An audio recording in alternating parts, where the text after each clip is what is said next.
தமிழகோஸ் நேயர்களுக்கு வணக்கம். நான் உங்க எம்பிஆர் சங்கர் ராஜேஷ். ஸோ இன்னைக்கு நம்ம கூட மூணாவதா யார் இது 2 பேர் தான் பேசுவாங்க. யார் இணைஞ்சிருக்கிறதுன்னு யோசிக்கிறீங்களா? ஸோ நாங்களே வழக்கமாக சுமாராக பாடிட்டு இருந்தாலும் அதை நீங்கள் எல்லாரும் பெரிய மனசோட ஏற்றுக்கிட்டு தொடர்ந்து பாராட்டுக்களையும் ஆதரவையும் கொடுத்துட்டு வந்தாங்க. ஸோ அதனால் கொஞ்சம் கொஞ்சமாக சுமார்லேருந்து சூப்பராக முயற்சி பண்ணுவோன்ட்டு நம்ம ஊரில் இருக்கக்கூடிய பொழுதுபோக்காக சமூக வலைதளங்களில் பாடல்களை பாடிட்டு இருக்கக்கூடிய நண்பர்களையும் நாங்கள் இந்த நிகழ்ச்சியில் இணைச்சு கொண்டு போகலான்னு முடிவு பண்ணியிருக்கோம். அந்த வகையில் முதல் நண்பராக இன்னைக்கு வந்திருக்கிறவர் தான் திருநெல்வேலியில் தொழிலதிபராக இருக்கக்கூடிய நம்முடைய ராஜேஷ் அவர்கள். ஸோ அவங்க தொழில் வேற தான், ஆனாலும் கூட ஒரு பாட்டு இசை மேல உள்ள ஆர்வத்தில் ஸ்மியூல் ஆப்ல எக்கச்சக்கமான பாடல்களை பாடியிருக்காரு. அப்படி சங்கரனும் ராஜேஷ் அவர்களும் இணைந்து பல பாடல்களை பாடினாங்க. ஸோ நாம ஏன் இன்னைக்கு நிகழ்ச்சியில் பாடக்கூடாதுன்னு சொல்லிட்டு நான் கொஞ்சம் ரெஸ்ட் எடுத்துட்டு அவங்கள பாட வைக்க போறேன். அந்த பாட்டு ஒரு ஸ்பெஷலான பாட்டா இருக்கணும் அப்படின்னு சொல்லிட்டு ஆண்களுக்கெல்லாம் ரொம்ப பிடிச்ச பாடல். அதை ஐட்டம் சாங் அப்படின்னு சொல்லுவாங்க. ஆனால் அது ரொம்ப பிடிக்கிறது பார்த்தீங்கன்னா ஆண்களுக்கு தான்.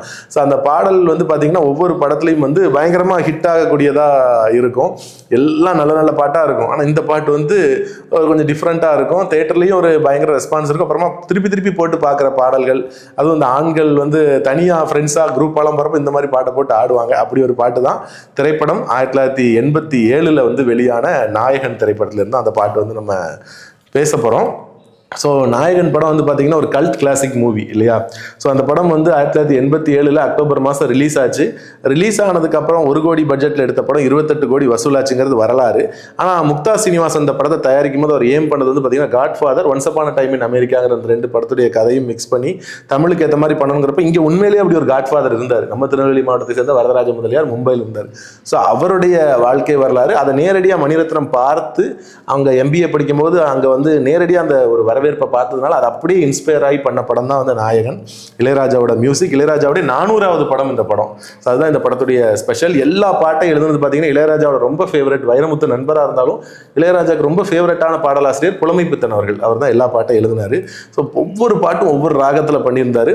இந்த பாட்டு தான் ஹைலைட். கீரவாணி ராகத்தில் நம்முடைய பாட்டு பாடவா நெஞ்சுக்குள்ளே இன்னாருன்னு அப்படின்னு நிறைய படங்களில் இந்த கீரவாணி ராகத்தை பயன்படுத்தியிருப்பாங்க. அந்த கீரவாணி ராகத்தில் உருவான ஒரு பாடல் தான் நிலா அது வானத்து மேலே. ஸோ அந்த பாடலை தான் இன்னைக்கு அவங்க பாட போகிறாங்க.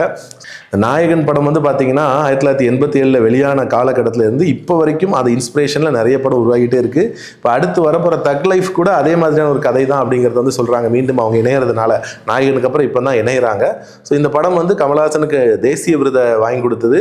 சினிமாட்டோகிராஃபர் PC ஸ்ரீராமுக்கும் ஆர்ட் டைரக்டர் தோட்டா திருநீக்கும் தேசிய விருது வாங்கி கொடுத்தது மட்டும் இல்லாமல் 60வது அமெரிக்காவுடைய அகாடமி அவார்ட்ஸான ஆஸ்கர் விருதுக்கு பரிந்துரைக்கப்பட்டது.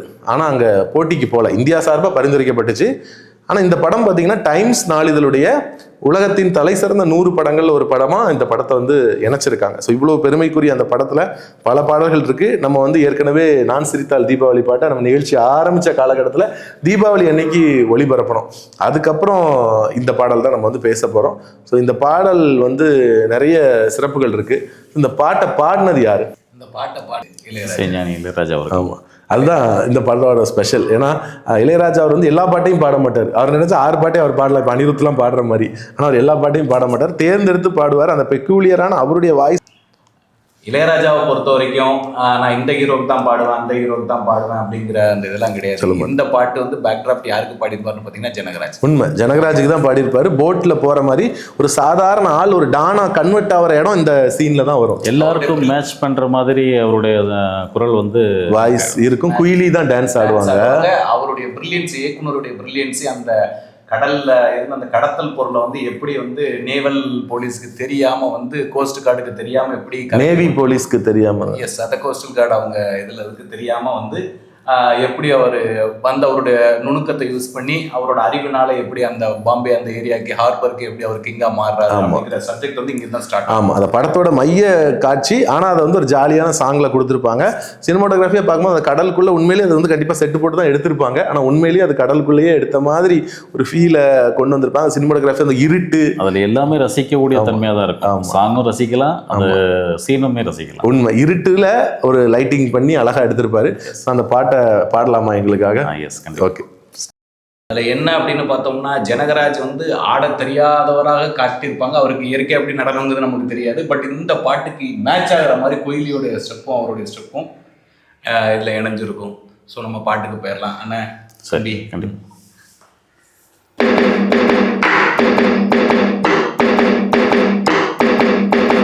ஹொய்யா ஹோ ஹரி ஹொய்யா ஹோ ஹொய்யா ஹோ ஹொய்யா ஹோ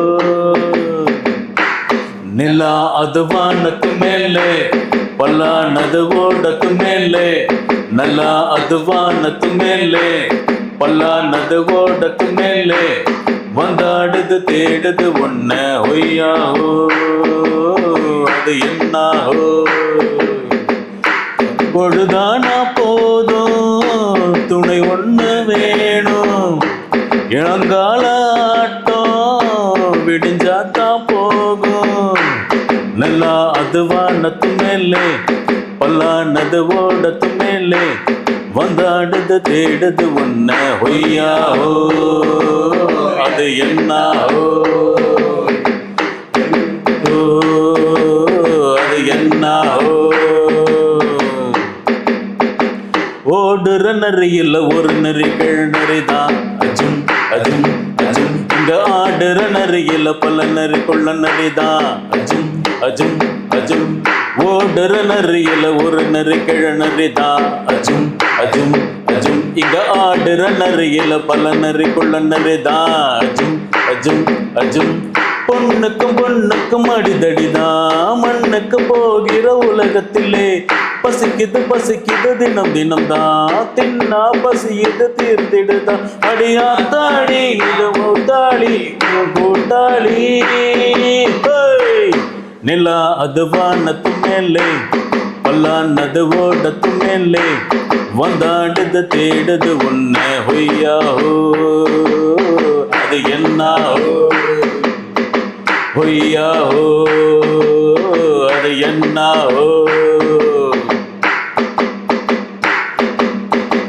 துடிக்கிற ஆட்டத்தை தரையில் பார்த்திருக்கேன் அஜும் அஜும் அஜும் விசில் அடிக்கிற கூட்டத்தில் தரையில் ஆடி இருக்கேன் அஜும் அஜும் அஜும் துடிக்கிற ஆட்டத்தை தரையில் பார்த்திருக்கேன் அஜும் அஜும் அஜும் விசில் அடிக்கிற கூட்டத்தில் தரையில் ஆடி இருக்கேன் அஜும் அஜும் அஜும் காட்டுல மேட்டுல உழைச்சவன் ஆடிட பாடிட வேண்டாமா வறுமையும் கொடுமைய பார்த்தவனா உடையில வறுமையும் வேண்டாமா அடியாத்தாடி நான் பாட்டாளி உன் கூட்டாளி ஹோய் நிலா அது வானத்து மேலே பல்லானது ஓடத்து மேலே நிலா அது வானத்து மேலே பல்லானது ஓடத்து மேலே வந்தாடுது தேடுது உன்ன ஹொய்யாஹோ அது என்னாஹோ ஹொய்யாஹோ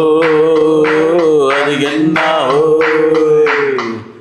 பொழுதானா போதும் துணை ஒண்ணு வேணும் பொழுதானா போதும் துணை ஒண்ணு வேணும் இளங்கால ஆட்டம் விடிஞ்சாத்தா போகும் நிலா அது வானத்து மேலே பல்லானது ஓடத்து மேலே வந்தாடுது தேடுது உன்ன ஹொய்யாஹோ ஹொய்னாஹோ ஹொய்யாஹோ அது என்னாஹோ ஹொய்யாஹோ அது என்னாஹோ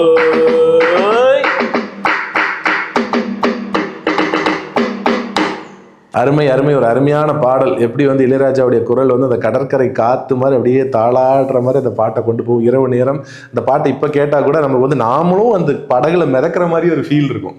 அந்த சினிமோட்டோகிராஃபி அந்த அதுலயும் குறிப்பா என்ன அப்படின்னு பாத்தீங்கன்னா அந்த பாட்டு இசை அண்ணன் பாட்டு எல்லாத்தையும் விட நடுவில் நீங்க போட்ட டான்ஸ் நிச்சயமா பாருங்க பருத்தி வீரன் பாட்டை நீங்க பாடி வேற லெவல் கொண்டு போறீங்க. இந்த பாட்டுல டான்ஸ் ஆடி நீங்க வேற லெவல்ல கொண்டு போறீங்க பாருங்க. அவ்வளவு வியூஸ் வரப்போது, அவ்வளவு லைக்ஸ் வரப்போகுது.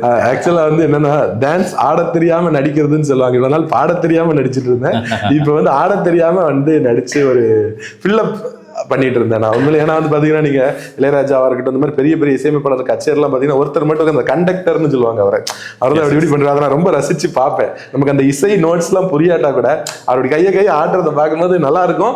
அதுதான் வந்து பாடகர்களை உற்சாகப்படுத்தும். வந்து ஹீரோ ரோலும் கரெக்டா பண்றீங்க, இந்த சப்போர்ட்டிங் கேரக்டர் நல்லா பண்றீங்க, அந்த இயக்கமும் நல்லா பண்றீங்க. ஸோ வந்து 2025 நான் சொல்லிக்கிட்டே இருக்கேன், திருப்பி திருப்பி நம்பிக்கை ஒரு மிகப்பெரிய ஒரு ஆண்டு அமையும் அப்படிங்கிறது என்னுடைய நம்பிக்கை. சரி, வாழ்த்துக்கள். அதாவது என்ன சொல்றாருன்னா, ஹீரோவாகி மார்க்கெட் போனாலும் துணை நடிகராகி அப்புறம் மார்க்கெட் போனாலும் கூட சப்ஜெக்ட் 3 வச்சிருக்கீங்க, பிரச்சனை இல்லை. அது மார்க்கெட் போனாலும் இயக்குனராகி கொஞ்ச நாள் தப்பிச்சுக்கலாம் அப்படிங்கறத வந்து சொல்லிட்டாங்க. டான்சர் கூட பண்ணிடலாம். ஆமா, அதுவும் வந்து பண்ணிடலாம். ஸோ அருமையா இன்னைக்கு வந்து கலகலப்பான ஒரு நிகழ்ச்சி, கலகலப்பான பாடல், அதுக்கு காரணம் கலகலப்பான ஒரு சூழ்நிலை. நம்ம ஃபோக்கஸ் தமிழ் ரமேஷ் ஜி அவர்களுக்கும் வியூவர்ஸ் சார்பாக ஒரு நன்றி சொல்லிக்கிட்டு, உண்மை நம்ம ராஜேஷ் அண்ணன் இன்னைக்கு நம்ம கூட இணைஞ்சிருக்கிறாங்க. இன்னும் நிறைய பாடல்கள் நம்ம கூட இணைவாங்கிற ஒரு நம்பிக்கை இருக்குது. கண்டிப்பா, நிச்சயமா, கண்டிப்பா ஒரு வாக்குறுதி கொடுத்துடலாம். கண்டிப்பா கண்டிப்பா. எப்பவும் போல எம்பிஆருடைய வழிநடத்தல இந்த நிகழ்ச்சி தொடர்ச்சியா போய்கிட்டு இருக்கோம். மகிழ்ச்சி. இன்னும் நிறைய பாடல்களோட உங்களை மகிழ்விக்கிற மாதிரி பல தகவல்களோட மீண்டும் வந்து உங்களை சந்திக்கிறோம். அதுவரை உங்களிடமிருந்து விடைபெறுவது உங்கள் எம்பிஆர், சங்கர், ராஜேஷ்.